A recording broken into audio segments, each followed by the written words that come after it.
les 2 lettres à Timothée insistent plus sur les œuvres bonnes et la pureté que sur la puissance et l'onction. Ok? Donc, il va avoir un réveil.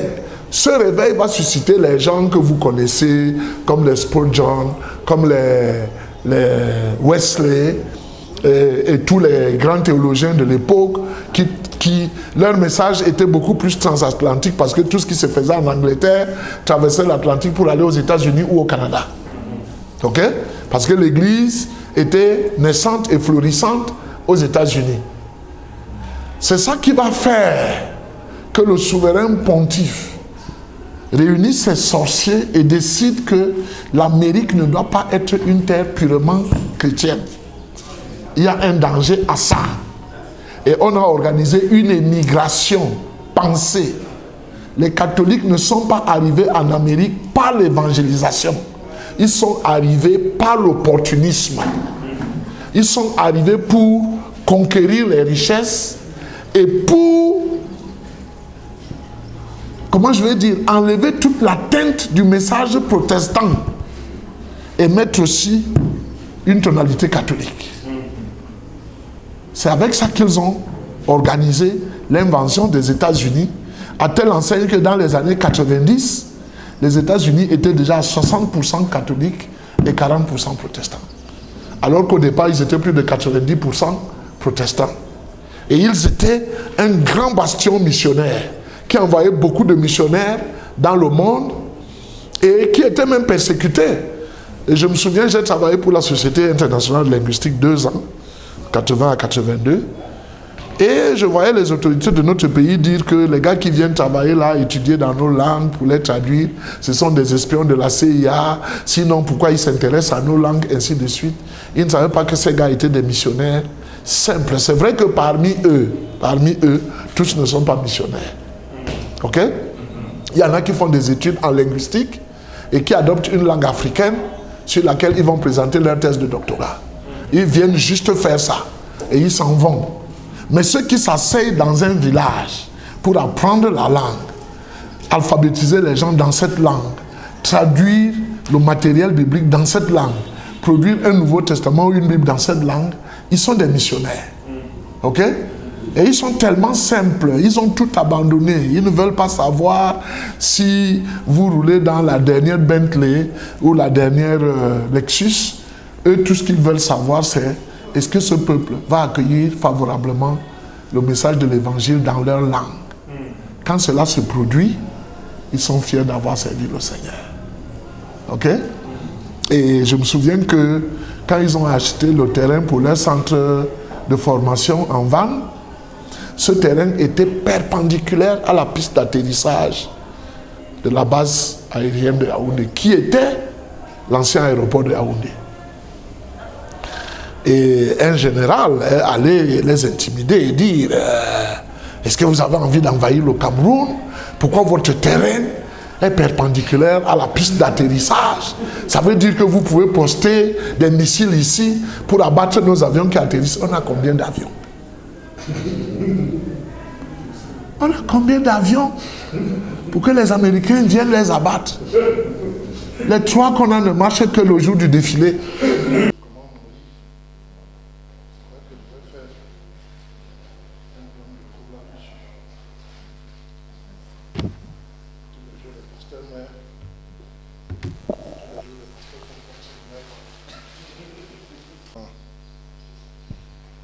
Comme la linguistique n'était pas encore développée quand je suis né, les Blancs ont écrit Bombam, ce qui en réalité ne signifie rien.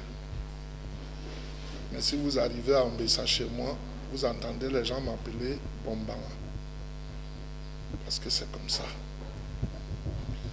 Les gens que vous appelez Bodiom s'appellent Bodiomio. Mais les Blancs ne pouvaient pas rendre ces sons-là. On m'a demandé de vous parler de l'histoire de l'Église et je ne pense pas avoir déjà eu autant de problèmes à préparer une intervention comme cette fois-ci. Je ne sais pas à quoi c'est dû. Et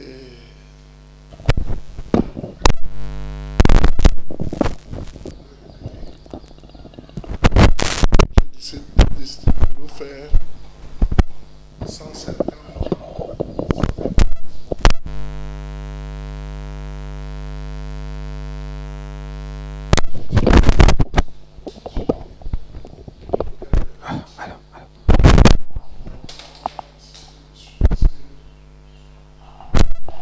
L'histoire de l'Église telle qu'on la connaît est très occidentale. Or, avant que l'Occident ne reçoive la chrétienté ou le message de l'Évangile,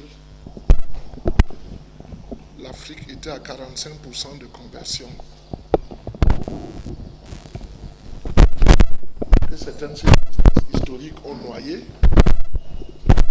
dont le mouvement migratoire de nos parents, qui au cours de l'histoire ont perdu leur documentation, ils ont perdu l'écriture, ils ont perdu la lecture. Et notre civilisation est devenue essentiellement orale. Donc, l'histoire de l'Église commence avec une projection qu'on pourrait appeler une vision ou une conception. Jésus est en train de s'entretenir avec ses disciples les plus proches et il leur demande qui disent les gens que je suis.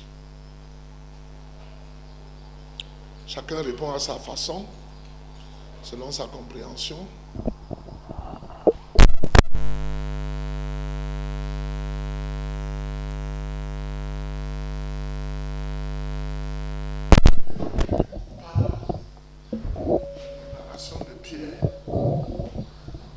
Dans Matthieu 16, Pierre dit, tu es le Christ, le Fils du Dieu vivant.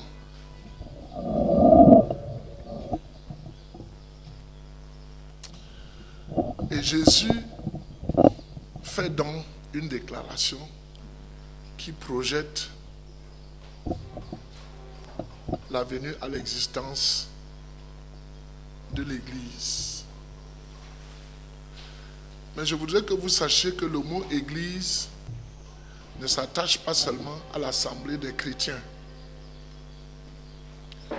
Le mot Église, c'est vrai que les chrétiens l'ont beaucoup utilisé, et à force de l'utiliser, les autres groupes sociaux ont trouvé d'autres termes. Mais le mot Église signifie une assemblée de personnes qui s'extrait de la société pour se fixer des buts qui ne sont pas communs à tout le monde. Je sais que dans votre cours sur l'Église, on vous a dit que l'Église est une assemblée des appelés. Mais tous les termes que vous trouvez dans la Bible, que ce soit les apôtres, que ce soit les disciples, toutes les fonctions que vous trouvez dans l'Église ont existé dans la société avant la naissance de l'Église. C'est pour cela que Jésus dit à ses disciples, Pierre, tu es un favorisé, un privilégié, parce que ce que tu viens de dire n'émane pas de tes connaissances intellectuelles, n'émane pas de tes informations sociales, mais c'est une révélation qui t'est venue tout droit du Père qui est dans les cieux. Et sur la base de cette révélation que tu viens d'obtenir, que je suis le Christ, le Fils du Dieu vivant, je bâtirai mon Église. Et les portes de l'enfer ne prévaudront point contre elle. Là, Jésus vient d'annoncer une vision qui n'existe pas encore. S'il le dit au milieu de ses disciples, qu'il a choisi parmi la foule et qu'il a appelé des envoyés, dont des apôtres, ça veut dire que le travail qu'il faisait n'était pas un travail de fondation d'église, c'était un travail de préparation de ses ressources humaines à être actives dans son église lorsqu'elle naîtrait. C'est pour cela aussi que quand il meurt et qu'il ressuscite des morts et qu'il leur donne rendez-vous en Galilée et que ceux-ci partent le retrouver à un lieu qui était sûrement un lieu habituel, avant de monter au ciel, nous venons de vivre la Pâque, l'Ascension.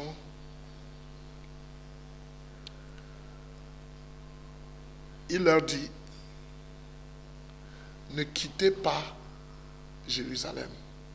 Quand je m'en vais, retournez en Judée, restez à Jérusalem, jusqu'à ce que la promesse du Père se réalise, celle dont je vous ai parlé. Quand il dit celle dont je vous ai parlé, c'est laquelle?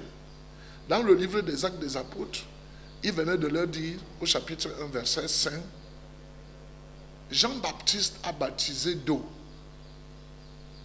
en vue de la repentance. Mais bientôt, vous serez baptisés de Saint-Esprit et de feu.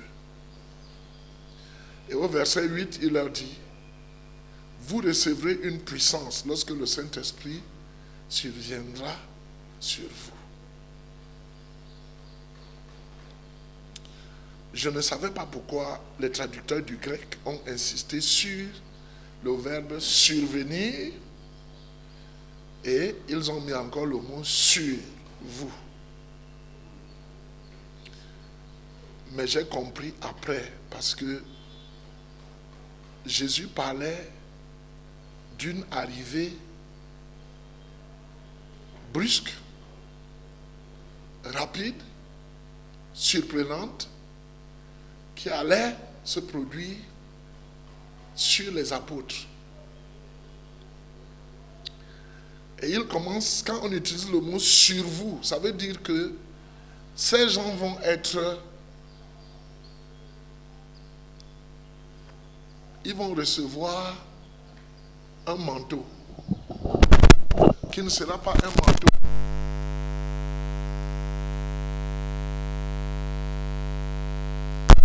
par le Saint-Esprit qui se sera posé sur eux et qui les aura immergés totalement en lui.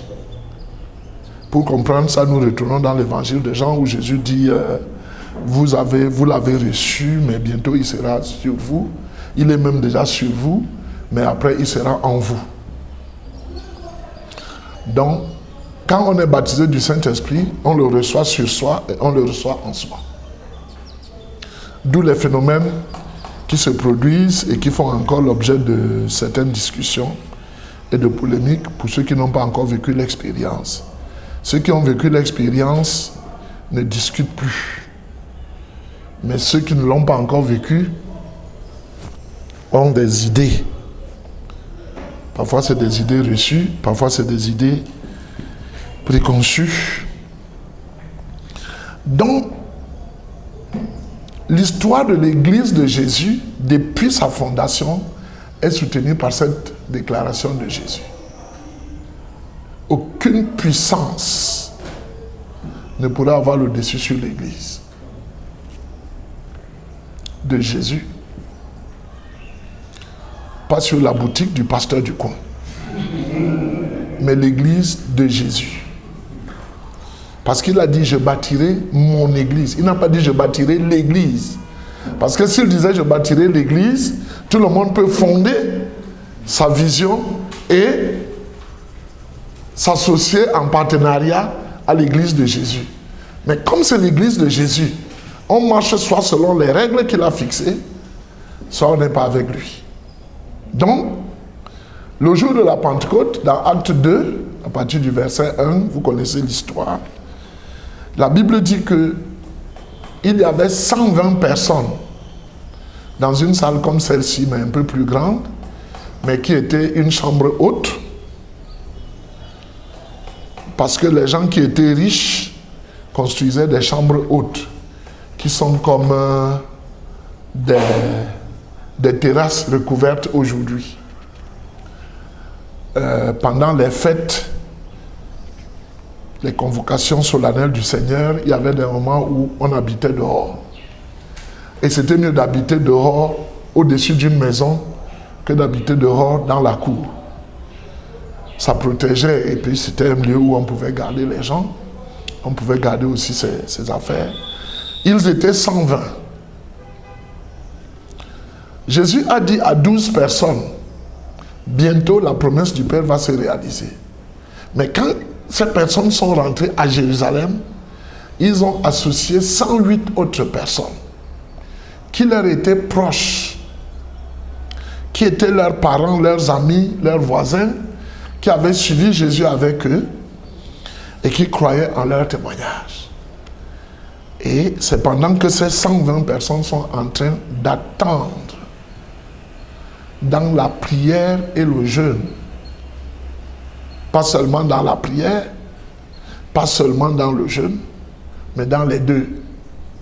C'est pendant qu'ils sont en train d'attendre que le jour de leur visitation coïncide avec une fête liturgique juive que nous retrouvons dans l'Ancien Testament, que ce soit dans l'Exode ou le Lévitique, la fête de la Pentecôte, ou la fête où on brandissait les gerbes des épis, des céréales qu'on avait récoltées. On allait dans le temple avec, et en signe d'action de grâce, on les brandissait devant le Seigneur pour dire merci. En fait, la Pentecôte est une fête de récolte et d'action de grâce.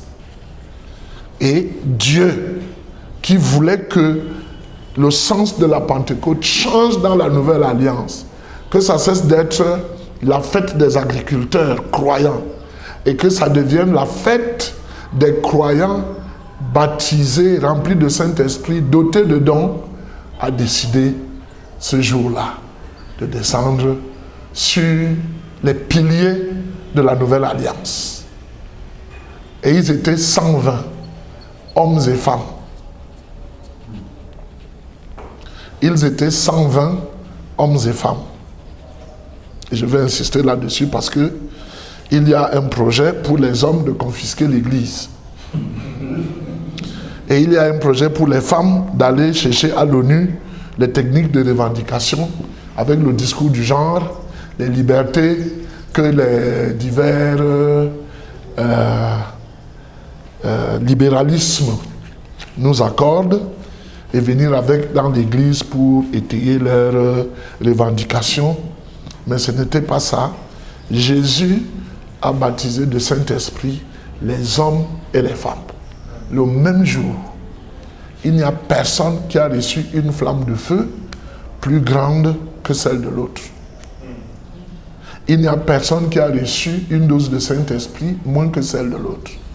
Ils étaient tous prêts et le Seigneur voulait les équiper. Pourquoi?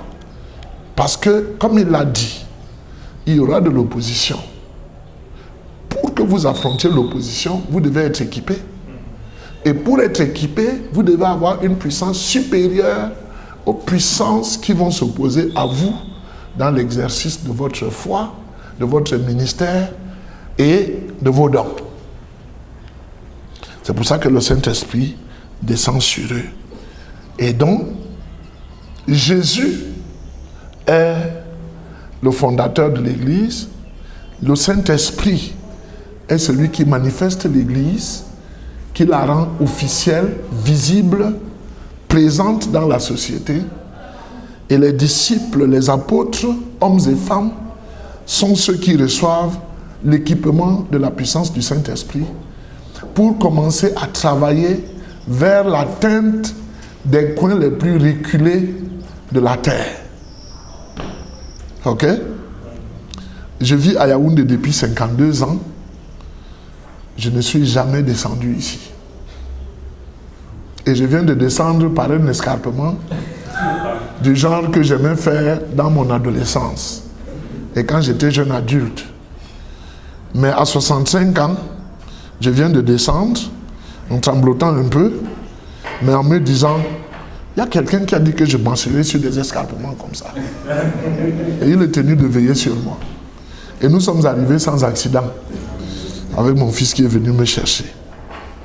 Voilà les oppositions qu'on va rencontrer. L'équipement, ce n'est pas seulement pour avoir le don, pour avoir la puissance, pour avoir les révélations, mais l'équipement, c'est aussi pour affronter les dangers. Amen. L'équipement, c'est pour sortir de sa zone de confort. L'équipement, c'est pour garer sa voiture et aller au sous-quartier à pied. Marcher de maison en maison, animé de l'amour de Jésus pour le monde et de l'amour que vous avez pour le salut de vos semblables. C'est à ça que sert l'équipement. Je sais que beaucoup de gens rêvent de construire des temples immenses, florissants, qui ressemblent au supermarché des multinationales. Quand j'étais jeune, j'ai entendu un aîné me parler d'un hôtel au Texas qui est bâti sur 4 km. Donc quand vous arrivez et quand vous recevez à la réception, c'est la voiture qui vous amène vers votre chambre. Parce que sinon vous arrivez épuisé. On commence à bâtir les églises de 3 km de long en Afrique. Ouais. Mais ce genre d'église a sa place. Seulement, il faut faire attention parce que elle peut devenir une zone de confort. L'église fonctionne avec le verbe aller. Amen. L'histoire de l'église triomphante se constitue avec le verbe aller, avec le verbe découvrir, avec le verbe atteindre, avec le verbe toucher, avec le verbe aimer, bâtir et autres. Et je voudrais vous prévenir que quand Jésus fait cette déclaration, il est devant le Sénat dans une ville qu'on appelle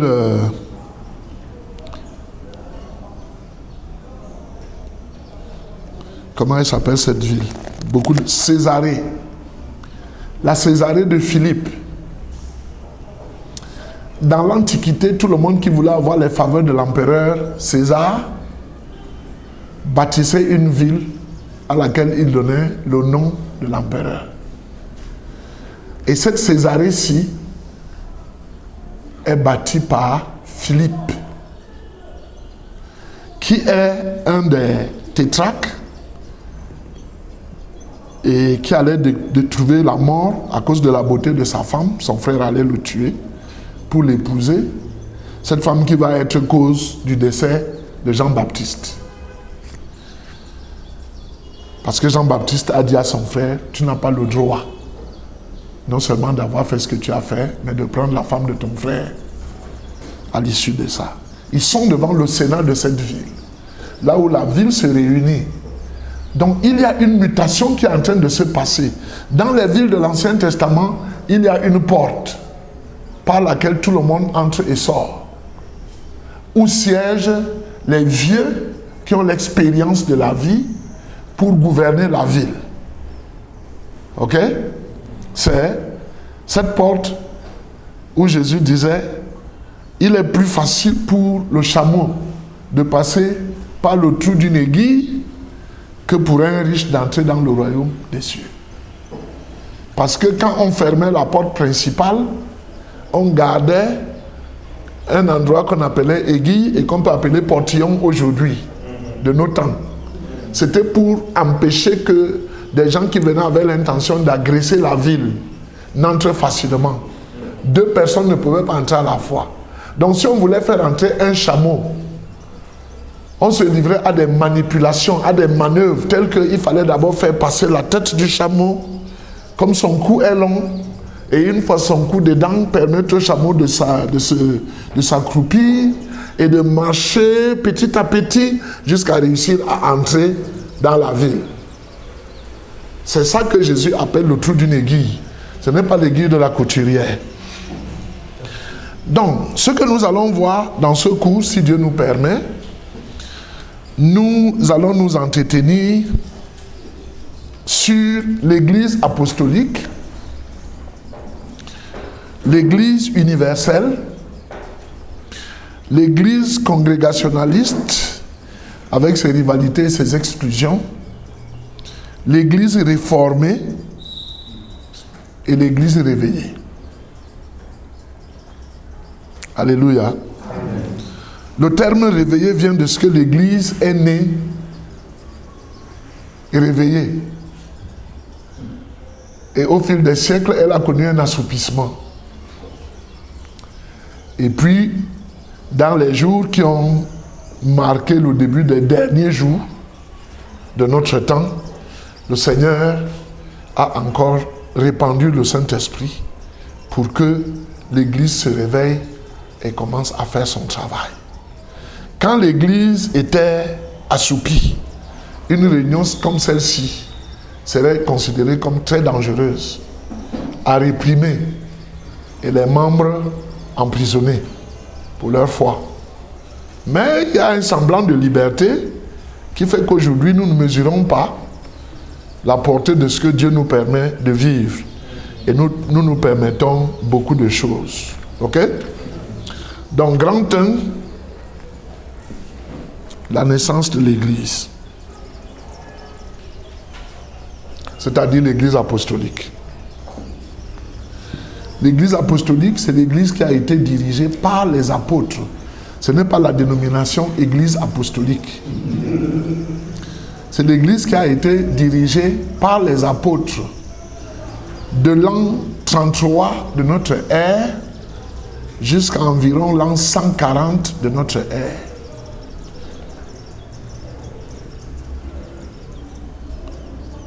Vous connaissez les 12 apôtres. Vous savez que Judas a été retiré,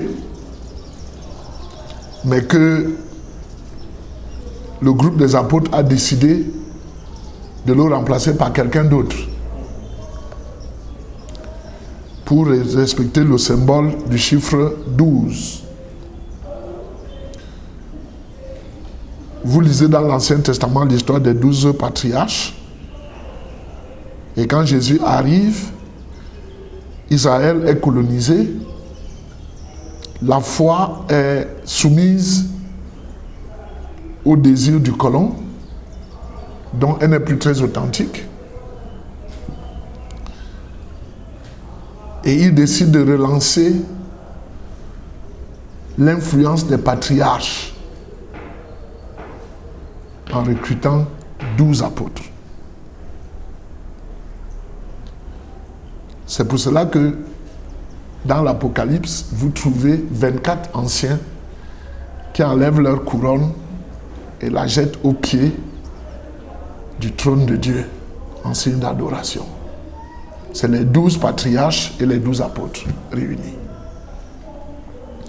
Donc, l'Église apostolique va connaître son expansion dans le monde de l'époque grâce à l'action des apôtres qui, une fois qu'ils ont reçu le message d'aller jusqu'aux extrémités de la terre, n'ont pas décidé d'aller comme une équipe d'évangélisation, mais ont décidé de se répartir les directions de la terre pour que chacun aille implanter une antenne de l'Église de Jésus selon l'influence et la révélation qu'il avait de ce Jésus.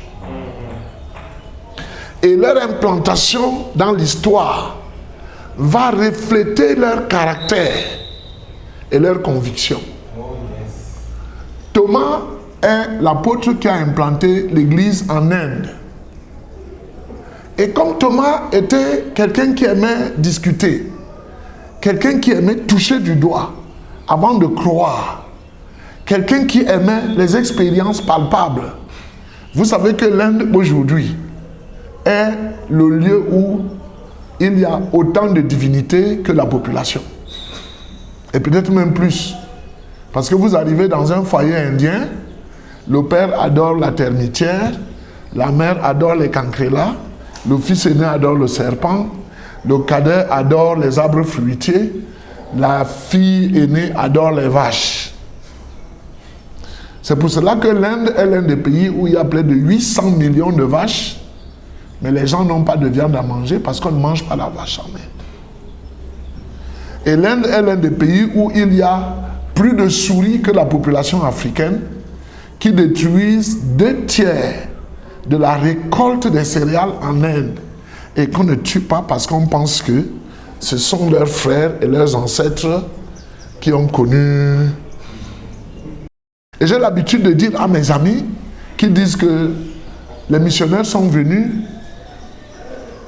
la Bible dans la main droite et le fusil dans la main gauche.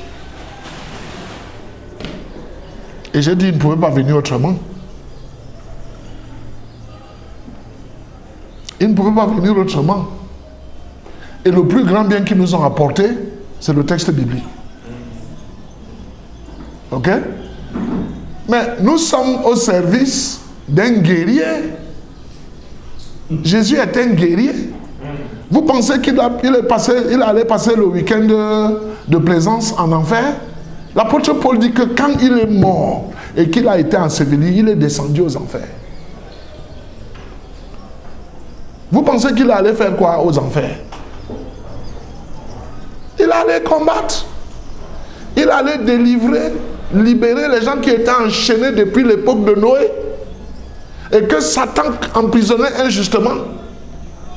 Il allait dire, si tu es ici par ignorance, tu ne restes pas, tu me suis. Mais si tu es ici par adhésion et conviction, tu restes ici. Amen.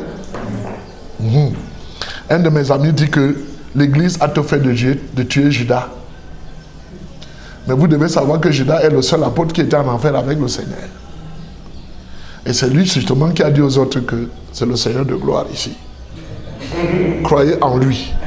Donc c'est possible que quand le Seigneur est sorti de l'enfer, Judas soit dans son cortège. Parce qu'il avait subi sa punition et ça suffisait comme ça. Mais quand nous serons au ciel, nous connaîtrons tout. Hein?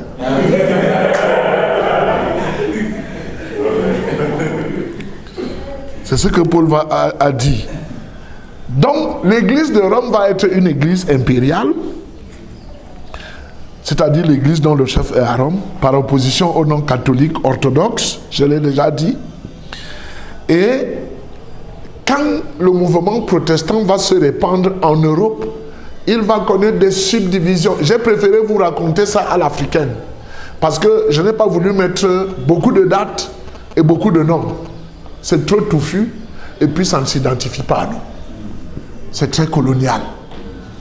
Le cours que nous suivons est le fait de nous approprier le message de l'évangile. Ok? Nous devons continuer à écrire les pages de l'histoire de l'Église sans trop insister que notre nom soit marqué, mais que nous soyons trouvés dignes d'aller au ciel. Amen. Quand nous serons là, on va revisiter les archives. Ok? Celui qui a été au pays Étonne et qui a gagné les plus récalcitrants, il sera fier. Sa couronne aura des rubis, sa couronne aura des... Ce sera très beau. Mais il y en aura qui auront juste leur tête nue comme la mienne. Mais seulement ils seront au ciel, frère. Hein? Ils seront au ciel. L'apôtre Paul dit que certains vont entrer comme passant par le feu. Tu te bats et tu entres. Quand tu entres, tu regardes derrière toi, c'est le précipice. Tu fais... Je n'ai presque pas réussi. Mais je suis dedans.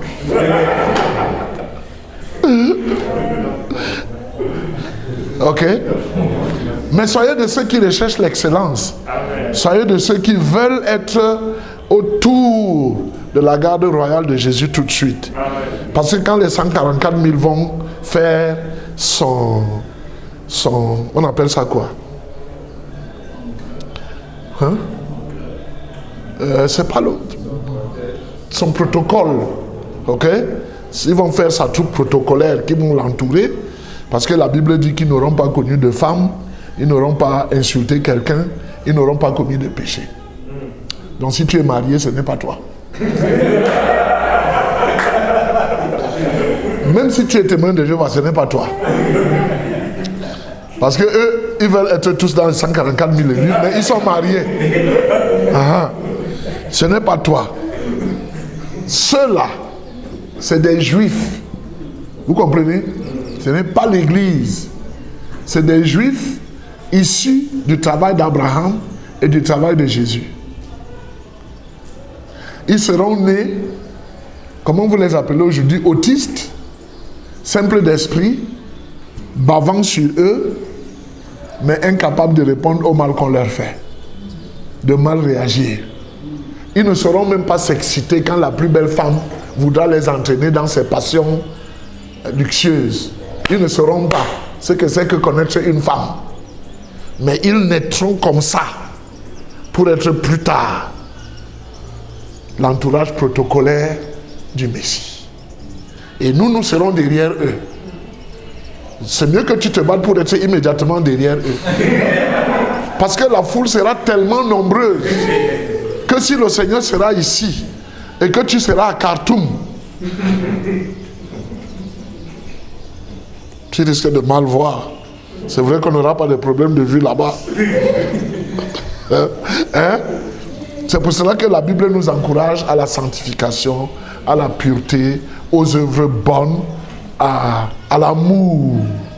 L'amour de Dieu et l'amour du prochain. Donc la réforme va être un moment de bouleversement terrible du monde. Ça fait que l'Afrique, qui avait été évangélisée au 1er, 2e, 3e siècle de notre ère, et qui dans les mouvements migratoires va perdre l'écriture et la lecture et l'arithmétique et les mathématiques pour devenir une société orale, va devoir être réévangélisée. Donc c'est la réforme qui nous apporte le message de la nouvelle évangélisation, qui se situe à partir du XVIIe siècle. Ok? Et c'est le message de la nouvelle évangélisation qui va pousser les catholiques romains qui étaient à la course du pouvoir absolu, étatique. Vous savez, ils sont forts dans ça. Hein? Si vous arrivez dans un village, vous évangélisez mal, vous vous rendez compte que votre chef de village mange déjà chez le prêtre et il ne vous dit pas bonjour. Il ne répond même pas à votre bonjour. Parce que vous êtes trop spirituel. Vous arrivez, vous trouvez que le chef a 4 femmes, vous dites renvoie 3, tu gardes une seule. Je ne sais pas dans quel verset biblique vous avez lu ça. La Bible dit venez tel que vous êtes. Hein? Après on verra. Je connais un chef de village qui s'est converti avec ses femmes. Et lui-même a choisi de garder une. Et il a dit aux autres, à compter de maintenant, vous êtes mes sœurs. Comme je vous ai doté, si quelqu'un vous demande en mariage, acceptez. C'est à moi qui va donner la dot. Et ces 3 femmes se sont remariées. Hein? Si vous vivez dans les zones comme Yangafok, où je suis missionnaire, se marier n'est pas compliqué là-bas. Parce qu'il y a peu de femmes. Et les hommes sont prêts à s'entretuer pour les femmes. Oui. Tu peux énerver ta femme aujourd'hui et te dire que d'ailleurs même je fais quoi chez toi. Le lendemain, tu la vois déjà chez ton voisin. Et comme le mariage là-bas, il n'y a pas de dot, il n'y a pas d'acte. Dès qu'une femme est chez quelqu'un, on l'appelle sa femme. Le jour où elle part, elle brandit la loi que je n'étais pas marié officiellement avec lui. Donc, il y a des endroits où c'est très facile pour les femmes de se marier. Je voudrais encourager les pasteurs qui souffrent du problème de célibat des femmes dans leur église, de les envoyer missionnaires dans les brousses. Ça ne va pas faire 1 mois, elles seront mariées. Peut-être même au fils du chef du village. Donc l'église va se fragmenter avec tous les noms que vous entendez, les néo-apostoliques, les presbytériens, les luthériens, les frères de l'évangile, les petits frères de Jésus. Toute cette fragmentation des congrégations-là, ils vont arriver ici avec un message déjà confus. Nos parents qui ne savaient pas lire ni écrire vont être confus quant au choix à faire. Ok? Je connais un ancien gouverneur, Eton, qui m'a raconté que son père est mort animiste. Il n'a pas voulu utiliser le terme païen. Son père est mort animiste. Mais quand l'église est arrivée dans l'allée, il y avait les protestants d'un côté, les catholiques de l'autre. Son père l'a pris lui. Il l'a envoyé chez les protestants. Il a pris son grand frère, il l'a envoyé chez les catholiques. Il a dit, si je crois, ce sera à partir de ce que je verrai chacun de vous faire. Si vous faites bien, c'est comme vous enseignez bien là-bas, je vais croire et je vais suivre un de vous. Mais pour l'instant, je reste ici à la maison. Vous allez à la mission. Ok? Vous allez à la station. On appelait le centre missionnaire station. Comme Volier, c'était une station. Donc quand un vieux Ewondo venait de Mbalmayo pour voir les prêtres catholiques de la station de Volier, il ne savait pas rentrer dire à ses frères qu'il était à la station. Il leur disait qu'il était au Tesson. C'est ça qui a donné le mot ville en Ewondo. Tesson, la station. Ce n'est pas un mot Ewondo. Donc si vous parlez l'Ewondo emprunté là, et vous dites que vous parlez l'Ewondo original, comprenez que depuis que les colons sont arrivés ici, ils ont influencé la langue de nos parents. Hein? Comment vous appelez ça dans votre langue? Hein? C'est dans nos langues? Non, c'est un langage technologique que les autres nous ont imposé. Donc le fait qu'un Ewondo te dit Tobrasi signifie qu'il ne s'asseyait pas sur un banc. Ça c'est à même le sol. Mais ce n'était pas un sol rugueux et bizarre. Il savait comment l'arranger pour être confortable. Donc ne vous inquiétez pas. Ok? Même si on vous invite à vous coucher à terre, il y aura un lit. Et donc le message va arriver avec déjà un conflit en lui. Nous ne savons plus à quel sein nous vouer. Les protestants insistent pour que les gens connaissent la parole de Dieu. Les catholiques voient cette faiblesse des protestants dans les œuvres bonnes.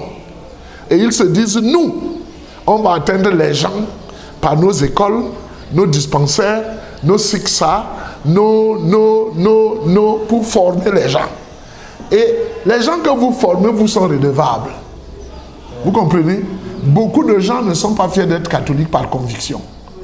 Ils sont fiers d'être catholiques par formation. Parce que les catholiques les ont moulés. Ils ont fait d'eux ce qu'ils sont aujourd'hui.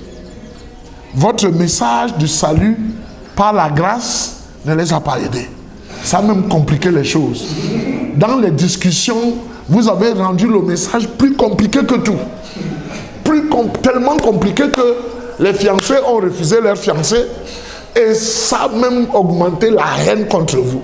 Et vous vous êtes réfugié derrière le fait que Jésus a dit qu'on va souffrir comme ça, comme ça. Écoutez, là où vous avez commis l'injustice, réconciliez-vous avec les gens. Faites du bien. Et nous avons encore le temps de le faire. Donc, à cause de ce message, au XVIIIe siècle, il va avoir un réveil de dimension presque mondiale. Mais c'était un réveil qui avait atteint beaucoup plus les pays anglo-saxons et les pays germaniques. Parce que les pays latins sont attachés au message du catholique qui dit qu'on est sauvé par les œuvres. Donc si tu fais du bien, même si tu n'aimes pas Dieu comme il faut, si tu fais du bien, le bien que tu fais là va te sauver. Et ce message est resté aujourd'hui un grand pôle de discussion entre les diverses écoles théologiques. Les docteurs catholiques défendent le salut par les œuvres et ils se réfugient derrière Jacques, le frère de Jésus, qui a trahi même Paul parce qu'il n'était pas content que Paul prêche aux païens, mais qui défend mal son message. Jacques n'est pas pour le salut par les œuvres. Jacques est pour le salut par la foi, mais qui a des œuvres. Seulement, il exprime ça mal, parce qu'il s'adresse à un public juif. Et il dit, montre-moi ta foi sans les œuvres, et je te montrerai ma foi par mes œuvres. Ça ne veut pas dire qu'il n'a pas la foi pour être sauvé. Il dit bien que ses œuvres vont être la preuve qu'il a la foi. Mais la façon dont il formule ça, les gens pensent que non, ça veut dire qu'on peut être sauvé par les œuvres. Donc même si je suis sorcier, si en journée, j'aide les petits-enfants qui vont à l'école, je leur donne de l'eau, je leur donne des bananes, je leur donne l'arachide grillé, je serai sauvé. Non, ce n'est pas ce que la Bible dit. La Bible dit que tu dois d'abord être sauvé, et la preuve que tu as sauvé doit se reconnaître aux œuvres bonnes que tu fais. Rentrez relire les épîtres pastorales de Paul à Timothée et à Tite. Vous appelez ça comment? La réincarnation. Ok? Donc, la religion est très dangereuse.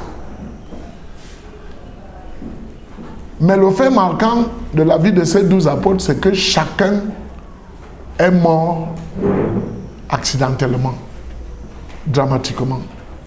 Personne n'est mort de maladie. Ils ont été tous tués pour leur foi. Peut-être quelqu'un rêve d'avoir une foi des apôtres. Je voudrais vous dire qu'ils étaient tous des martyrs. Donc, à l'époque de l'église apostolique, on ne servait pas Jésus en rêvant de l'héritage matériel qu'on allait laisser à sa progéniture. Ça relève du plan de Dieu. On servait Jésus de façon sacrificielle. On servait Jésus prêt à mourir chaque jour pour les convictions qu'on avait. Et c'est ça qui va faire que, pendant qu'on persécutait l'Église, l'Église connaisse une explosion, une multiplication des membres. Parce que ceux-mêmes qui étaient les bourreaux des croyants les admiraient dans la façon dont ils mouraient avec leurs convictions. Et ils se disaient, si on peut mourir pour une cause, alors ça vaut la peine de mourir pour cette cause qui fait que les gens donnent et sacrifient leur vie. Donc l'église apostolique va commencer le jour de la Pentecôte.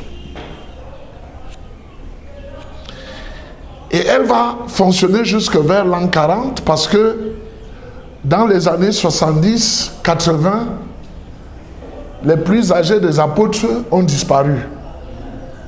Paul même ne vivait plus. Il est déjà mort.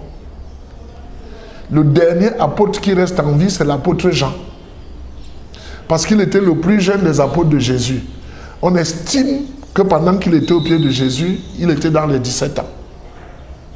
Et c'est pour cela qu'il était le tout petit de la bande, que les aînés l'opprimaient et qu'il retrouvait refuge sur la poitrine de Jésus.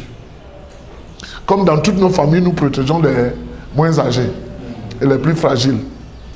Et cela a créé une complicité entre lui et le Christ, tel que quand les rococo comme Pierre voulaient poser une question intime, ils passaient par lui. Et Pierre ne se privait pas du privilège de brimer souvent Jean. Mais Jean avait beaucoup d'admiration pour Pierre parce que Pierre avait pratiquement l'âge de son père. Mais il avait beaucoup d'aversion pour Judas. Parce que Judas était le trésorier du groupe. Et Jean le jeune qui fouinait et qui arrivait facilement là où les grands n'arrivaient pas, il voyait à quoi Judas se livrait souvent avec l'argent du Seigneur. C'est pour ça qu'il écrit, lorsqu'il y a l'incident de cette femme qui va pleurer, parfumer la tête et les pieds du Seigneur, nettoyer ses pieds avec ses cheveux, lorsque Judas va dire, on pouvait vendre ce parfum 300 deniers et distribuer ça aux pauvres. Jean dit, c'est pas qu'il s'occupait des pauvres, c'est parce qu'il était un voleur et il voulait toujours que la caisse soit renflouée pour qu'il se serve. Donc leur relation n'était pas très bonne, mais ils étaient tous autour du Seigneur. Amen. On peut vivre avec quelqu'un avec qui on ne s'entend pas et s'aimer. Hein? Il y a de l'amour dans la mésentente. Oui. C'est pour ça que Jésus a dit, aimez vos ennemis. Mais dans certaines églises aujourd'hui, Si l'ennemi passe, il est foudroyé. Hein? On ne lui donne pas la possibilité de se repentir. C'est vrai que je ne crois pas à la repentance de tous les méchants. Mais Paul s'est repenti en tuant les chrétiens. Donc Jean va être le dernier apôtre qui va veiller à ce que l'authenticité du message chrétien soit respectée. Et quand Jean meurt, dans des circonstances, parce que le Seigneur a dit à Pierre, quand Pierre lui a demandé qu'en sera-t-il de lui, parce que le Seigneur a dit à Pierre comment il allait mourir. Et il dit, mais le petit si, il dit, si je veux qu'il reste jusqu'à mon retour, que t'importe. Chacun doit s'occuper de son sort. Ne vous occupez pas du sort des autres. Et à cause de cette déclaration, Jean va connaître des moments très difficiles dans la vie. On va emprisonner Jean, on va le fouetter, on va le plonger dans un fût d'huile chauffée, où il va passer la nuit, et on le retire le matin en bouillant sans être écorché. Et on va dire cet homme est dangereux pour le système romain. Et on lui a percé les yeux. Donc quand vous lisez l'Apocalypse de Jean où il dit le jour du Seigneur, je vis, ce n'était pas avec des yeux naturels, c'était avec les yeux spirituels qu'il a vu. Parce que ses yeux naturels lui étaient déjà ôtés. Et malgré le fait qu'on lui avait ôté les yeux, il travaillait dans une carrière de pierre. Il cassait les pierres pour la construction des infrastructures romaines de l'époque. Et c'est pendant qu'il est dans cette carrière, en train de casser les pierres, que le Seigneur vient et se révèle à lui. Ne craignez pas la perte de vos yeux naturels. Il reste encore une autre Père Dieu, qui n'aura pas besoin de lunettes pour voir. Et donc, à la disparition de Jean, le message apostolique va commencer à connaître, comment je vais appeler, une modification ou une évolution.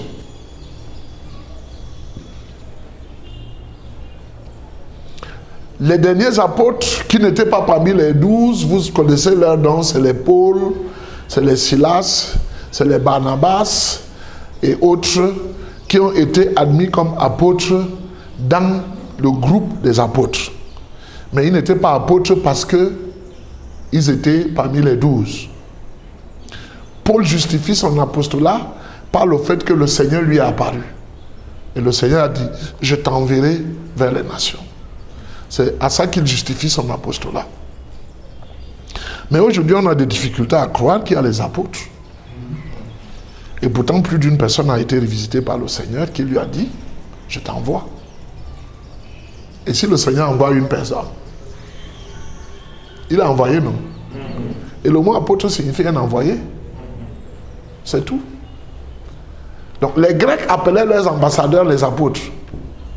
C'est pour ça que je vous ai dit que ces termes que vous trouvez dans le Nouveau Testament ne sont pas l'invention des auteurs bibliques. C'est des termes qui ont existé dans l'organisation sociale. Et quand Jésus dit « je bâtirai mon église », il est devant ce Sénat qui a l'habitude de se réunir comme l'Assemblée nationale a été convoquée pour la session de juin pour débattre sur l'avenir de l'État. Et Jésus dit « moi, mon assemblée, à moi » ne sera pas une assemblée qu'on pourra vaincre. Ce sera une assemblée qui va vivre jusqu'à la fin des temps, insubmersible, invincible, indestructible. Alors, quand les apôtres disparaissent, ils ont organisé l'église selon là où vous allez vous situer, en diacre et en ancien, presbytre, ou en diacre et en ancien épiscope. Si vous choisissez l'épiscopat, vous appelez vos anciens des épiscopes. Si vous choisissez la direction presbytérale de l'église, vous appelez vos anciens les presbytres. C'est pour ça qu'on a des églises presbytériennes. Ok? Ça veut dire que dans cette église, c'est l'ensemble des anciens qui décident du fonctionnement et du gouvernement de l'église, et le pasteur est le président du conseil des anciens. C'est pour cela que dans l'église presbytérienne, vous ne trouverez pas la même influence d'une chapelle à l'autre. Parce que chaque pasteur imprime son dynamisme dans la chapelle ou la paroisse qu'il dirige. Vous trouvez des presbytériens qui sont plus réveillés que des pentecôtistes.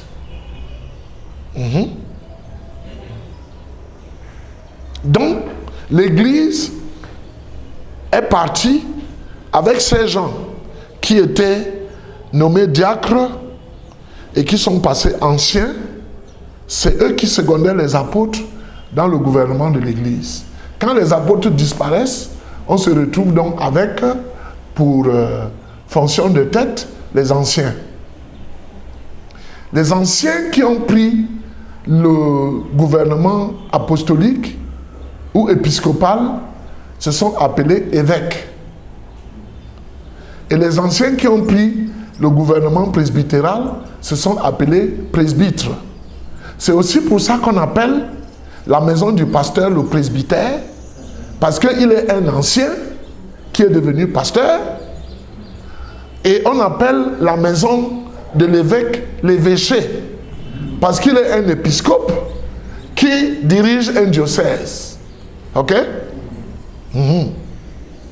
Bon, Basile sait que je suis un peu de là, et je gueule souvent de voir ces évêques qui sont en location. L'apôtre Paul dit dans 1 Timothée 3 qu'un diacre qui assure bien son ministère est digne d'un rang honorable. Amen. Et dans ce même chapitre, je crois, si ce n'est pas 3, c'est 5, au verset 17, il dit « L'ancien qui remplit bien son ministère est digne d'un double honneur. » Le double honneur, c'est quoi? Ça veut dire que l'ancien doit être logé par l'Église, véhiculé par l'Église. Et la maison que l'Église lui donne doit être une maison digne de sa position et de son travail. C'est quoi cette histoire que les évêchés chez les pentecôtistes déménagent tout le temps? Depuis que je suis à Yaoundé, l'évêché catholique est en Volier. Ça n'a jamais changé de quartier.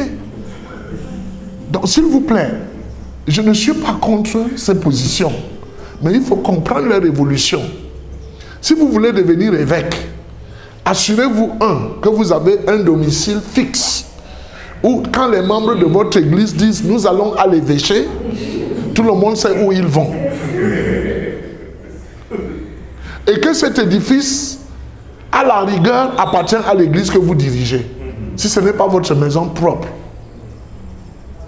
Et c'est toujours bien que ça appartienne à l'église, parce que si c'est votre maison propre, le jour de votre mort, vos enfants risquent de chasser l'église de la propriété, parce qu'ils brandissent tout de suite le droit à l'héritage.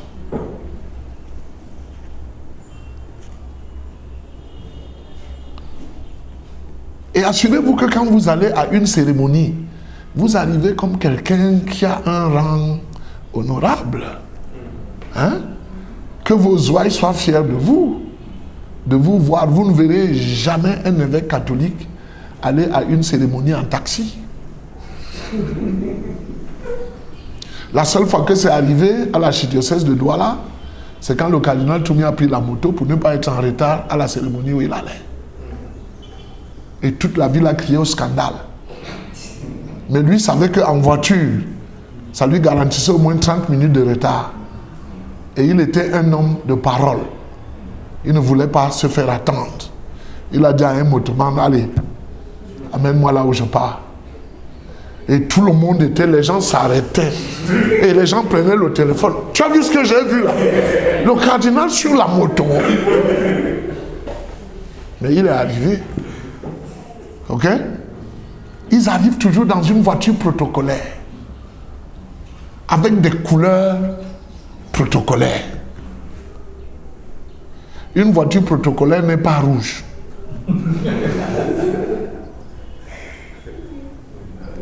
Une voiture protocolaire est noire, elle est blanche, elle est d'un vert sombre, elle est d'un marron sombre. Elle n'est pas rouge.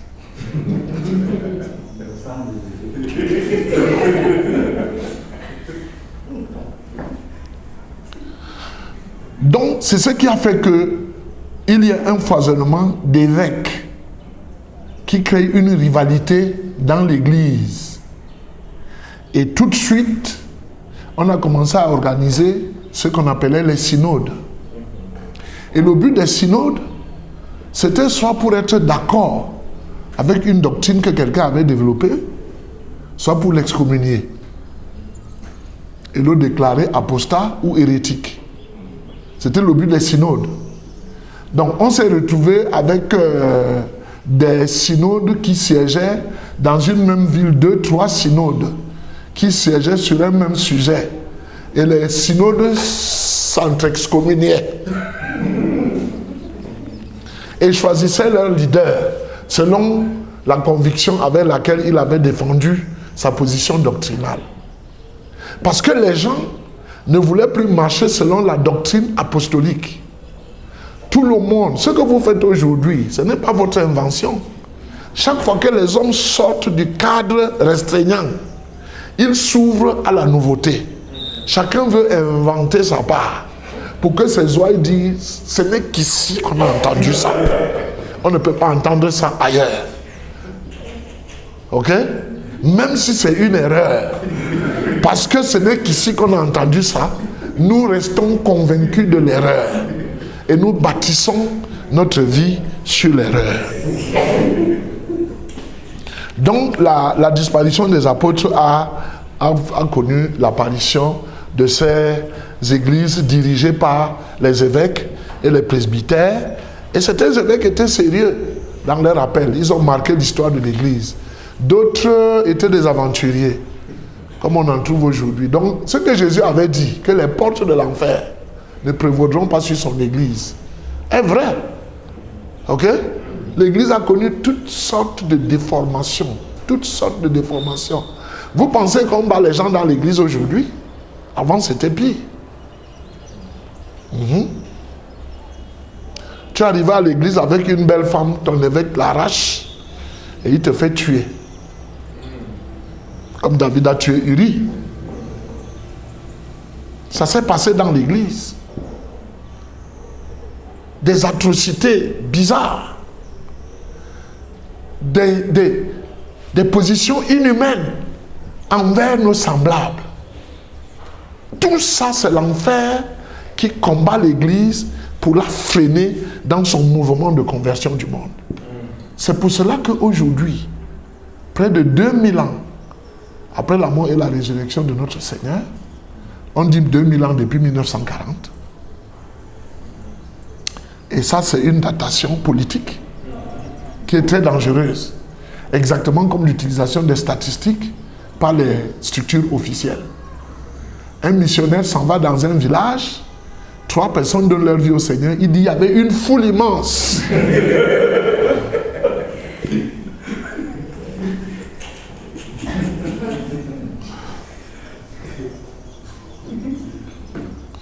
Mais quand on visite l'église 5 ans après, il n'y a que 3 couples d'ennemis qui vont là-bas. Mais où est partie la foule immense? Parce que si tu n'amplifies pas ton rapport comme ça, on t'oublie là où tu es. Et quand on t'oublie, tu n'as plus le support, tu n'as plus le soutien. Nous les missionnaires, nous avons souvent l'habitude de lancer des appels au secours, comme ça. J'en ai l'habitude. Donc cette situation de l'église dirigée par les évêques et par les diacres dans certaines mesures va prévaloir jusqu'en l'an 313. Après que l'église ait connu des persécutions terribles sous les empereurs romains qui contrôlaient le monde d'alors. En 313, un aventurier nommé Constantin va dire qu'il s'est converti au christianisme. Et on va constater qu'il s'est converti, mais il ne s'est pas fait baptiser jusqu'après son enterrement. Méfiez-vous des ministres que vous évangélisez, qui vous donnent des enveloppes et que vous n'amenez pas à l'eau du baptême. Parce que leur argent que vous prenez là, vous rendrez aussi compte. Hein?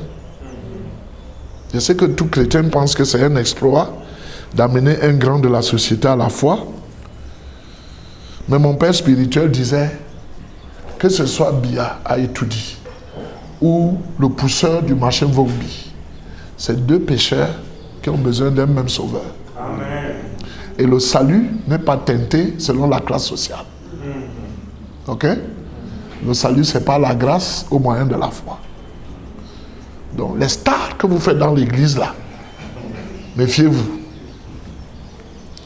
Je ne vais pas vous raconter l'histoire d'un monsieur très populaire que le Seigneur enlève, il arrive au ciel et il trouve une de ces personnes les plus admirées sur terre. Quelqu'un qui a écrit des centaines de livres, qui a marqué l'histoire de l'église du XXe siècle. Quand le gars arrive là-bas, il le trouve, il est tout petit là-bas. Et il voit les gens qui ont des belles couronnes sur la tête. C'est les femmes qui balayaient l'église, qui s'assuraient que ce soit propre, qui préparaient la nourriture des pasteurs, au bord même des brimades, mais qui ont gardé leur foi. C'est elles les géantes dans la foi là-bas. Et il regarde cet auteur, il lui dit, vous ici, il dit, petit, toi tu vas retourner, moi je ne peux plus. Parce que ici, on connaît à quoi ressemble quelqu'un que Dieu a enlevé pour lui faire visiter ici. Tu vas retourner, quand tu rentres, ne commets pas les mêmes erreurs que moi. Aucune popularité sur terre ne te rend grand ici. Les églises continuent de lire ces livres et de faire les plans de cours à partir de ces écrits. Il est au ciel. Mais il est petit. Au ciel. Il est plus que Jean-Baptiste. Hein? C'est ce que Jésus avait dit, non? Donc Constantin va être le gouverneur de la province de Gaule. Ce qu'on appelait la Gaule antique, c'est ce qui, avec l'ajout des autres territoires, est devenu la France actuelle. Et ça mordait un peu sur l'Espagne aussi, et sur une partie de la Suisse et de l'Allemagne. Parce que l'Empire romain dirigeait jusqu'en Angleterre. Ok? Et Constantin était gouverneur de la province de Gaule. Quand un empereur mourait, la concurrence pour le remplacer se faisait au milieu des gouverneurs des provinces. Ceux qui étaient puissants s'emparaient du pouvoir. C'est pour cela que les empereurs n'étaient pas les gens qui pratiquaient la démocratie. Ils étaient des dictateurs. Donc, pendant qu'il s'acheminait vers Rome, en route, il a eu une vision. Il a fait un rêve où il a vu la croix. Et il a entendu une voix qui lui disait, à ce signe tu vaincras. Il connaissait l'existence de l'église. Il connaissait les chrétiens. Il a connu ses amis d'enfance qui ont été tués à cause de leurs convictions chrétiennes. Lui ne l'était pas. Et il dit, je suis devenu chrétien. Et il donne à ses troupes le signe de la croix sur leur bouclier. Et quand il s'en va combattre contre son rival qui voulait prendre l'empire et devenir empereur à Rome, il a le dessus sur lui. Il devient empereur. Et il annule tous les édits qui officialisaient la persécution des chrétiens, de l'église. Il permet à l'église, il donne à l'église la liberté de culte. Il donne à l'église la liberté de posséder des propriétés, d'avoir des structures, des bâtiments. Ok? Et il devient donc l'ami des évêques, parmi lesquels l'évêque de Rome. Et l'évêque de Rome, qui estimait que l'empereur était son administré, son ouaille, il commença à se prendre la tête en pensant que parce qu'il était l'évêque de Rome, il était au-dessus des autres évêques. C'est là que les rivalités épiscopales vont naître. Et la guerre entre les évêques va commencer à faire rage. Mais c'est Constantin qui bâtit la ville de Constantinople, qui se trouve en Turquie, et qui est de culture grecque. Quoi qu'il soit empereur à Rome, qui est de culture latine. Donc la rivalité se passe entre l'évêque de Rome et l'évêque de Constantinople. L'évêque de Rome dit, ben, je suis le plus grand des évêques parce que l'empereur vit dans ma ville. Et l'évêque de Constantinople dit, mais je suis l'évêque de la ville qui porte le nom de l'empereur. Donc c'est moi le plus grand. Il y a donc ces rivalités qui vont commencer à créer des frictions et à faire que l'Église choisisse des pôles linguistiques. L'Église qui s'est déclarée catholique de Rome a choisi le latin comme langue d'évangélisation. Et l'Église qui s'est déclarée orthodoxe de l'Orient a choisi le grec comme langue d'évangélisation. Déjà au niveau linguistique, il y avait une polarisation. Parce que quand les chrétiens de culture latine émigraient vers les terres grecques, ils devaient réapprendre la langue pour communiquer. Pareil quand les chrétiens de culture grecque émigraient vers les terres latines. Et Alexandrie, qui était l'une des capitales chrétiennes de l'époque en Égypte, va jouer le rôle médiane. Je ne suis ni latin ni grec. Je suis pour les deux cultures tant que cela aide à diffuser le message du salut en Jésus-Christ. C'est pour cela que c'est à Alexandrie qu'on va entreprendre de traduire la Bible qu'on appelle la Septante.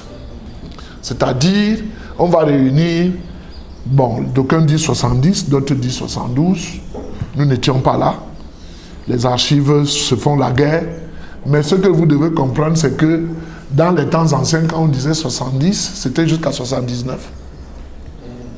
Donc quand la Bible dit que ceux qui ont 70 ans sont robustes, c'est ceux qui ont de 70 à 79 ans. Ceux qui ont 80 ans sont plus robustes, c'est ceux qui ont de 80 à 99 ans. Donc quand la Bible utilise même le chiffre 80, ce n'est pas 8 et 0. Ça peut être 93, ça peut être 87, tout dépend. Et donc, on va réunir ces 72 érudits de la Bible qui connaissaient l'hébreu et le grec pour qu'ils traduisent une Bible, Ancien et Nouveau Testament, entièrement en grec, qui était la langue d'évangélisation depuis l'Égypte jusqu'en Russie. Donc tous les pays de l'Est de l'Europe, la Hongrie, la Grèce, Paul a été en Hongrie, mais ça ne s'appelle pas la Hongrie dans le Nouveau Testament. Ok? Paul a été en Hongrie, ça a un nom qu'on retrouve, il y a même une république hongroise. Et quand vous arrivez là-bas, on vous montre les vestiges de certains bâtiments où Paul a travaillé, qui sont entretenus. Et tous ces pays-là, jusqu'en Russie, sont devenus des pays de culture orthodoxe. Or, le mot orthodoxe voulait dire ceux qui ont gardé l'évangile original. Ok? Et c'est pour cela que dans la rivalité des deux évêques, qui plus tard se sont fait archevêques avec le temps, parce que ce n'est pas les mêmes, hein, avec le temps, on améliore les techniques d'administration et de management. Et puis, ils se sont fait archevêques. L'évêque de Rome a commencé à se faire appeler papa. Donc le népotisme est entré dans le gouvernement de l'église de Rome. C'est ce mot papa qui signifie quelqu'un qui est mon père. Comme on en a aujourd'hui beaucoup dans l'église pentecôtiste, il y a beaucoup de papes. Hein. C'est ça qui va devenir pape. Donc le mot pape n'est pas un titre religieux. C'est un titre social. Mais que les catholiques ont religiosisé. Ok? C'est devenu un titre. Et le pape va commencer à se livrer à des manœuvres bizarres. L'Italie antique, que nous connaissons comme la Rome antique, parce que chaque pays portait soit le nom de sa capitale, soit le nom de son territoire. L'Italie antique était un peu aquatique. Jusqu'à aujourd'hui, l'Italie est aquatique. Ok? Les villages et les quartiers étaient séparés comme dans Yaoundé. Lorsque vous traversez un Elobi, de l'autre côté, ce n'est plus le même nom. C'est un nouveau village. Ok? Quand vous partez de Mvogada et que vous descendez à la vallée de Fanta-Citron et vous traversez le ruisseau qui vient de Nimboman, de l'autre côté, ce n'est plus Mvogada, c'est Nkondongo. Ok? Donc, à chacune de ces limites, il y avait des gens de part et d'autre qui contrôlaient la sécurité naturelle et surnaturelle de leur territoire. On appelait ces gens les pontifes. C'était des sorciers. Ok? Comme dans vos familles au village, il y a des sorciers qui ne peuvent pas permettre à un sorcier venu d'ailleurs d'opérer sans leur permission dans votre famille. Ok? C'est une notion spirituelle, surnaturelle, mais que les gens ont rendu naturelle. Ces pontifes étaient puissants et ils contrôlaient, ils étaient comme nos sous-préfets aujourd'hui. Vous savez, quand Yaoundé était une seule sous-préfecture, vous aviez l'autorisation d'évangéliser tout Yaoundé. Maintenant, vous ne pouvez pas. Si celui de Yaoundé 1 vous donne l'autorisation et vous allez à Yaoundé 7 sans autorisation, vous êtes dans l'illégalité. Ok? C'est ça qui va faire que dans les manipulations et le désir de gagner le pouvoir, le pape s'autoproclame souverain pontife. Et il dit à ces gens, oui, vous êtes des pontifes, parce que vous contrôlez vos quartiers et vos villages, mais moi qui prie pour que vous alliez au ciel, je suis au-dessus de vous. Vous devez vous soumettre à moi. Donc le titre souverain pontife est un titre de sorcellerie. Ok? Comme le titre pape est un titre familial. On faisait ça pourquoi? Ceux qui appelaient le pape papa, ils leur donnaient des bonnes paroisses. Et ceux qui restaient fidèles au texte biblique et à l'esprit de Jésus, on les brimait, on les affectait dans des paroisses reculées où il était difficile de vivre. Et c'est là que le plus grand nombre de prêtres mouraient. Ok? Un peu comme si tu as les faveurs de l'archevêque de Yaoundé, il te donne une paroisse dans la capitale. Si tu n'as pas sa faveur, il t'envoie après un fou, là où le pont est cassé. Donc tu ne peux pas justifier le fait d'avoir un véhicule pour aller là-bas. Il faut aller à pied. Pendant que tes collègues roulent en 4x4 dans une ville goudronnée. C'est une folie, non? Que tu sois dans une ville goudronnée, tu utilises une 4x4. Et le gars qui est dans un coin reculé, on lui donne une Yaris, qui ne peut même pas traverser un bourbier. Donc c'est cette familiarité-là, les prêtres qui appelaient le pape papa, et même les autres évêques qui l'appelaient papa, parce qu'il était devenu puissant et tout, il leur donnait des diocèses et des paroisses huppées. Et ceux qui disaient non, nous on est ici pour servir Jésus, dans l'originalité du texte évangélique, ils disent ok, il n'y a pas de problème. Le texte évangélique se vit là où c'est pas. Hein? On dit on va t'affecter en Kongabo, tu dis Kongabo c'est où? Parfois tu es né en Bangomo, tu ne sais pas où est Kongabo. Et puis tu étais obligé d'aller là-bas. C'est ça qui va faire entrer le népotisme dans l'administration de l'Église catholique romaine. Ce n'est pas qu'en Orient, il n'y avait pas de déviation aussi. En Orient, ils avaient leurs déviations. Mais leur problème était moindre parce qu'ils étaient motivés par leur rivalité avec ceux de Rome. Ok? Un peu comme les Camerounais, paresseux que nous sommes, qui ne peuvent pas prendre la machette, couper la forêt, planter le plantain. Ils accusent la France d'être responsable de leur sous-développement. Vous allez planter le maïs l'année prochaine. Parce que même l'année prochaine, le blé ukrainien n'arrivera pas. Attendez que le pain disparaisse, vous allez travailler. Donc, après 313, quand Constantin va mourir, on va assister à la première duperie de l'Église.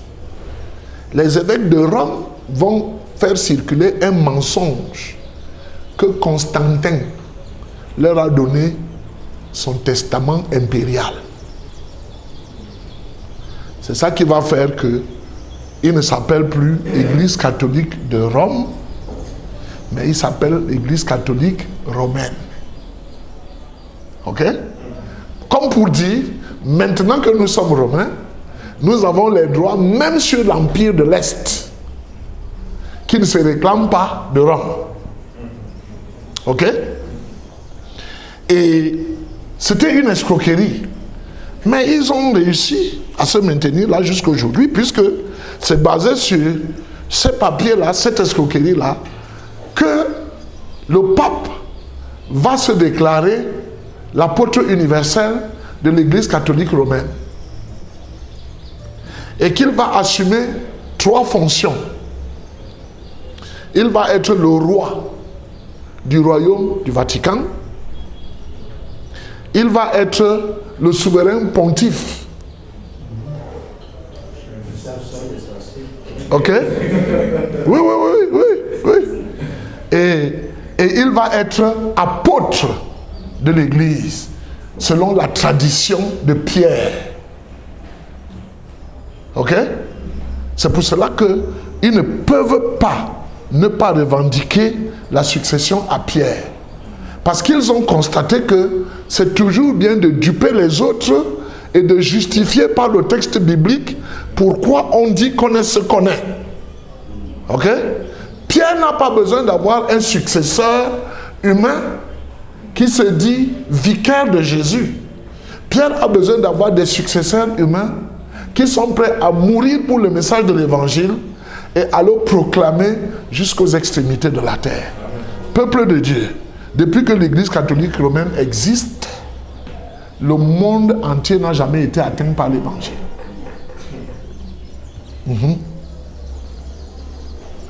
Mais c'est une église que j'aime et que je respecte. Parce qu'elle sait être humaine. Nous autres qui prétendons être spirituels, là, nous sommes moins humains que les autres. Parce que dans notre spiritualité, nous ne savons pas dire bonjour aux voisins. Nous ne savons pas aider la voisine qui rentre du marché, qui patauge dans la boue, et que nous pouvons aider à porter les sacs jusqu'à devant sa porte. Nous ne savons pas le faire. Nous sommes trop spirituels pour être humains. L'Église catholique est humaine. C'est pour ça qu'elle a compris que pour qu'on les considère, les œuvres sociales occupent une partie importante.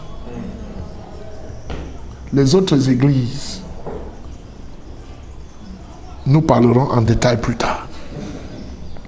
Donc, de 313, le moment où Constantin dit qu'il est devenu chrétien, jusqu'en 1517, quand l'Église catholique instaure la pratique de ce qu'on a appelé les indulgences et veut en faire une doctrine centrale pour le salut des gens dans l'Église, Dieu va se lever du ciel pour dire, ça va. 14 siècles de domination, ça suffit comme ça.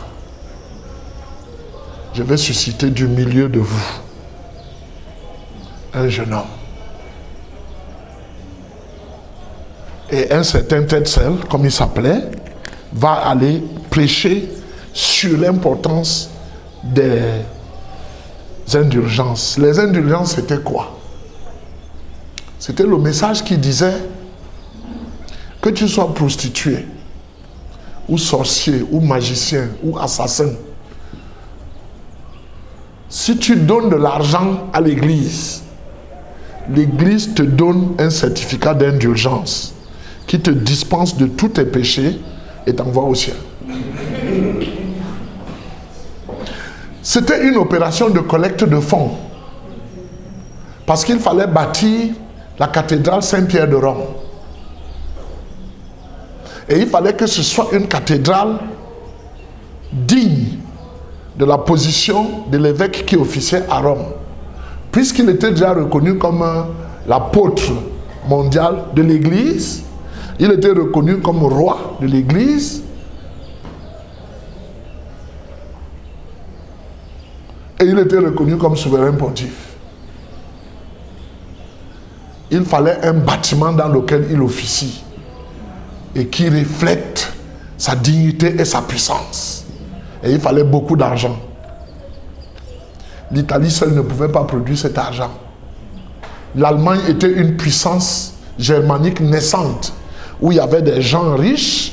Luther est né dans une famille de miniers, dont, très jeune, il a appris à travailler dans les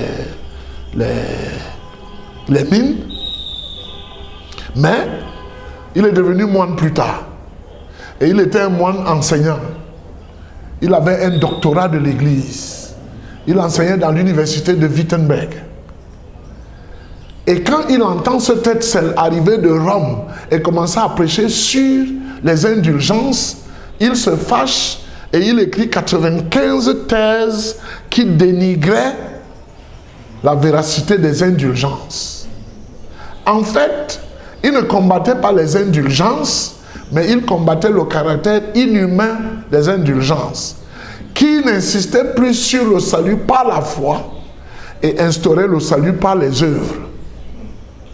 Ok? Et vous savez qu'il y en a qui font ça. Je suis sûr que vous étiez là-dedans avant. Tu sors de la boîte de nuit à 5 heures. Tu t'es tapé 2 prostituées derrière le mur ou dans les toilettes. Et tu te dis, je ne vais pas rater la messe de 6 heures. Il faut que j'aille tout souiller. Le reste de l'argent que tu as donné dans les whisky et les champagnes en boîte, tu prends, tu mets dans le tronc d'offrande. Et on dit, oh, qu'il est un bon croyant. Il ne manque jamais la messe de 6 heures. Il est toujours là. Et puis un jour, on apprend que tu as condamné pour détournement.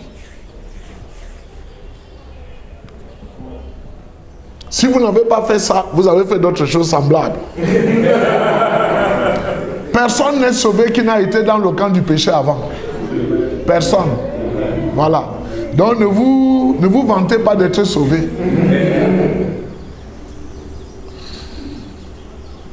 Et donc, Luther va aller afficher les 95 thèses qui dénigraient le message des indulgences sur l'entrée principale de l'université de Wittenberg. Donc, les premières personnes qui entrent en contact avec ces thèses, c'est des étudiants de la matière grise de l'époque, des gens influents. Et tout de suite, quand le message arrive à Rome, que Luther, le jeune moine, Luther connaissait la Bible parce que c'est les moines à l'époque qui lisaient la Bible. C'est les moines qui recopiaient la Bible à la main. Donc quand tu as eu à recopier la Bible 20 fois à la main, de Genèse 1:1 à Apocalypse 22, verset, je ne sais pas si c'est 16 ou 17, tu connais quand même le texte. Et il connaissait le texte. Et il enseignait la Bible à l'université de Wittenberg et la théologie. Quand la nouvelle arrive à Rome, on le déclare apostat. On dit quiconque tue Luther ne sera pas jugé. Mais il s'est fait des amis parmi les dignitaires de la Saxe, de la province allemande où il vivait. Et un de ces dignitaires va le protéger en le cachant dans son château. Pendant qu'il est là, on lui trouve une tenue de chevalier. Les chevaliers étaient habillés de façon masquée, dans ce que vous appelez aujourd'hui l'armure de Dieu. Vous avez lu ça dans Éphésiens 6. Ok? De la tête aux pieds, ils étaient dans une espèce de cagoule ferrée. Donc on ne pouvait pas savoir qui est ce chevalier qui passe s'il ne se présentait pas en donnant son nom. Donc pour que Luther sorte maintenant et qu'il marche pour rendre visite à ses amis, il fallait qu'il soit en tenue de chevalier. Et pendant qu'il est donc caché là-bas, il se rend compte que, oh, en fait, les messages les plus noirs de l'Église, les mensonges et les hérésies viennent de ce que le peuple ne connaît pas la Bible. Il faut donner la Bible au peuple. Et pendant qu'il est caché et que l'Église cherche à le tuer, il traduit le Nouveau Testament en allemand moderne. Vous avez déjà rencontré la Bible de Luther. Ok? C'est une retranscription en français ou en anglais ou les langues modernes de ce que Luther avait traduit pendant cette période. Et son message va commencer à s'amplifier et les magistrats, les chevaliers, les huissiers, les fonctionnaires de la justice vont se ranger derrière lui. En fait, ce que Luther a lancé, c'était ce qu'on appelle la réforme de l'Église. Mais tout de suite, les catholiques de Rome ont au fait de les appeler les protestants. Donc, en fait, les protestants sont des catholiques protestants. Ils ne sont pas protestants à partir de rien comme ça. Ok? Et donc, quand ces gens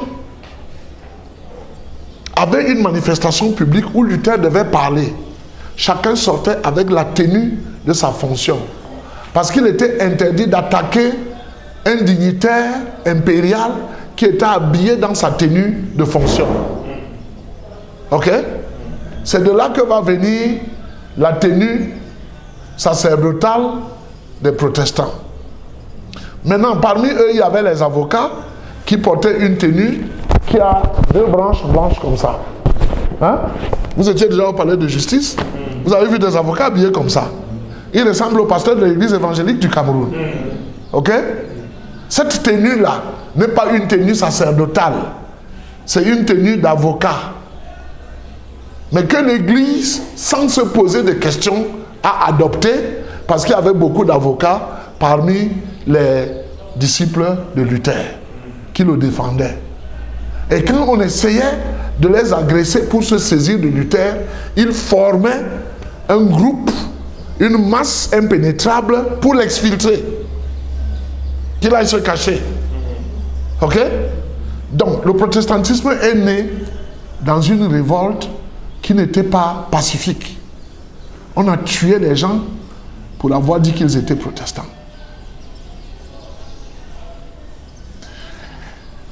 Le rôle du protestantisme ou de la réforme va être de vulgariser la parole de Dieu.